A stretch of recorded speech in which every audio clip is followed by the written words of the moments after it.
आप लोग सवाल ऐसे पूछते हो जैसे कि संजय सिंह साहब झूठ बोल रहे हैं। ये उनका क्लेम नहीं है, ये हकीकत है।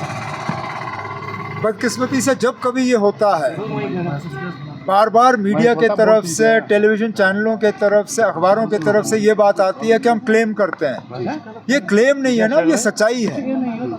13 जुलाई को हमने क्लेम नहीं किया था कि हमें बंद किया गया था, हमें बंद रखा गया था।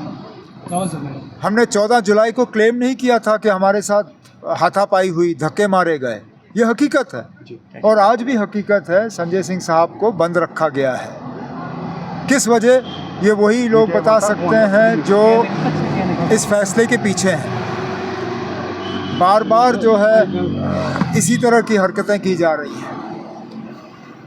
कहने के लिए तो कहते हैं कि जम्मू कश्मीर में सारा कुछ ठीक है, माहौल अच्छा है, लोग खुश हैं, सारा कुछ जो है वो एक नया जम्मू कश्मीर बन रहा है। लेकिन हकीकत ये है कि जब देखो तो ये लोग सख्ती के अलावा और कुछ नहीं करते।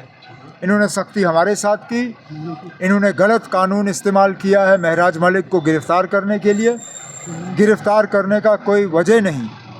अब चलिए, अगर उनके बिहेवियर में या किसी ऐसे चीज़ में किसी को शिकायत हो तो असेंबली सेक्रेटेरिएट के साथ उठाइए, स्पीकर साहब से उसके बारे में बात करिए। लेकिन पीएसए कानून एक एमएलए के खिलाफ लगाना वो गलत। अब उस गलती को आपने और ज़्यादा बढ़ा दिया। एक राज्यसभा के मेंबर को आपने गैर कानूनी तौर बंद रखा है। किस कानून के तहत? क्या आपने उस पर कोई ऑर्डर सर्व किया है? क्या कोई प्रिवेंटिव डिटेंशन का ऑर्डर है? मर्जी आई तो आपने गेस्ट हाउस का गेट बंद कर दिया।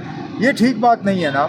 ये जम्मू कश्मीर की जमहूरियत के लिए ठीक नहीं है और इसका जो मैसेज, इसका जो पैगाम लोगों में जाएगा, ये बहुत गलत है ना। और जो लोग ये कर रहे हैं उनको अपनी हरकतों पे जो है सोचना चाहिए। आपने बोला था कि रेलवे मिनिस्टर को मैं रिक्वेस्ट करूंगा, आज वो पूरा होगा, इसके बोलिए। मैंने आपसे कहा था कि ये काम जारी है। मैं उन लोगों में से नहीं हूँ जो बार बार इन चीज़ों को मीडिया में हाईलाइट करें। चुपचाप तरीके से मैं रेलवे मिनिस्टर साहब के साथ कांटेक्ट में था।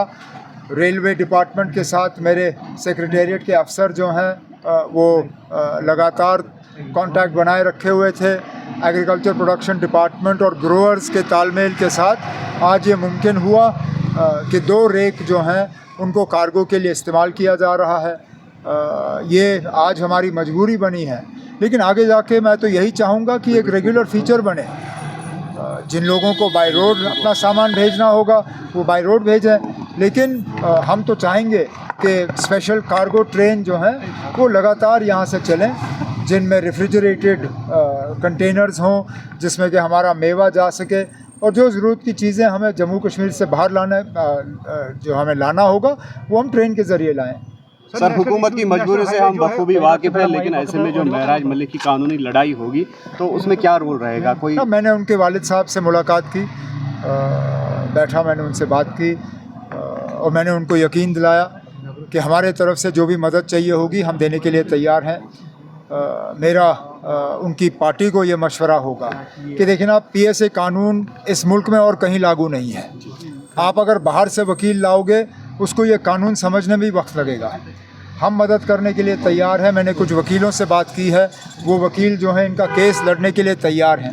बेहतर है कि वो किसी ऐसे वकील को यहाँ पे लगाएं जिसको पीएसए केस लड़ने की आदत है, जो इस कानून को जानता है। मुझे खुद पीएसए के ख़िलाफ़ लड़ना पड़ा। 2020 में जब मेरे खिलाफ़ पीएसए लगा तो मैंने यहाँ से एक अच्छा वकील करके सुप्रीम कोर्ट में वो लड़ाई लड़ी। मेरा मशवरा आम आदमी पार्टी को और उनके साथियों को यही होगा कि बाहर से कोई बड़ा वकील मत लाइए, आप यहीं से वकील ले लीजिए जिसको पीएसए का कानून जो है जो जानता हो। और इसमें अगर हमारी मदद की ज़रूरत होगी, मैंने महराज मलिक साहब के वालिद को कहा है कि हमारे तरफ से जो भी मदद होगी हम देने के लिए तैयार हैं। सर, फ्रूट ग्रोवर्स यूनियन का कहना है कि 700 करोड़